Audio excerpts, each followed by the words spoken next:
মাফ করে দেন। বিসমিল্লাহির রহমানির রহিম। হাকিমুল উম্মত মুজাদ্দিদুল মিল্লাত হযরত মাওলানা শাহ আশরাফ আলী থানভী रहमतुल्लाह अलैहि मलफूजात থেকে पढ़ा होच्छे।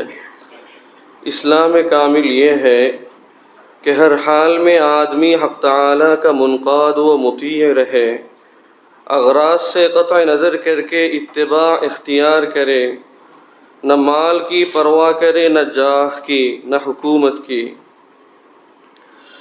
कामिल इस्लाम এই যে প্রত্যেক অবস্থায় মানুষ আল্লাহ তাআলার অনুগত এবং বাধ্যগত থাকবে, লাভ ক্ষতির দিকে ভ্রুক্ষেপ না করে আল্লাহ রাসূলের অনুসরণ করবে, না মালের পরোয়া করবে, না সম্মান এবং ক্ষমতার। हक़ ताला ये हालत नसीब करे कि हकीकत समझ में आ जाए। আল্লাহ তাআলা আমাদেরকে এই অবস্থা দান করেন যেন हकीकत এবং মূল বিষয় আমরা বুঝতে পারি। और हर वक्त ये अमर मुनकशिफ होता रहे कि हर चीज़ हक़ ताला की तरफ से है और वो रब्बुल आलमीन है, हमारे बदख्वाह नहीं है। जो कुछ अम्र तकवीनी करते हैं या तशरीई, वो सब हमारे लिए खैर ही खैर है। এবং সবসময় এই বিষয়টা আমাদের দৃষ্টির সামনে থাকে যেন যে আল্লাহ তাআলা যা কিছু হয় সবই আল্লাহর তরফ থেকে হয় এবং আল্লাহ তাআলা রব্বুল আলামিন, তিনি আমাদের কল্যাণকামী। যা কিছু জাগতিক বিষয়ে হোক অথবা দ্বীনি বিষয়ে যত নির্দেশনা রয়েছে সব কিছুর মধ্যে আমাদের কল্যাণই কল্যাণ। अल्लाह ताला আমাদেরকে सही बूझ नसीब करें। रिज़्क़ का मदार अक़ल पर नहीं, वरना ज़ियादा अक़ल वाले कम अक़लों से ज़्यादा मालदार होते।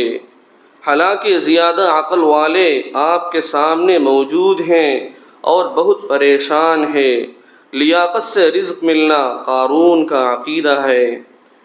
रिज़िकेर भित्ति बुझ बुद्धि नय, অন্যথায় বেশি আকলওয়ালা বুদ্ধি জ্ঞানওয়ালারা কম আকলওয়ালাদের চেয়ে বেশি ধনবান হতো। কিন্তু অবস্থা এই যে বেশি আকলওয়ালারা বুদ্ধিজীবীরা আপনাদের সামনেই রয়েছে যে অনেক পেরেশান। যোগ্যতা বলে রিজিক পাওয়া এটা কারুনের আকিদা। ये अल्लाह ताला की हिकमत है कि जब इंसान कसब करता है तो इसमें अल्लाह ताला असर दे देते हैं, वरना उसके कसब को बिज़ात कोई दखल नहीं। এটা আল্লাহ তাআলার হিকমত রহমত যে যখন মানুষ উপার্জন করে চেষ্টা মেহনত করে তো আল্লাহ তাআলা তার চেষ্টা মেহনতের মধ্যে আসর দেন এবং এর ফলে সে রিজিক আসর দেন মানে কি ফল দেন। অন্যথায় নিজের চেষ্টা মেহনতের মধ্যে চেষ্টা মেহনতের তার নিজস্ব কোনো ক্ষমতা নেই রিজিক অর্জনের ক্ষেত্রে। আল্লাহ তাআলা আমাদেরকে হাকিকত বুঝার তৌফিক নসিব করেন। মাশাআল্লাহ, মূল্যবান জিনিস।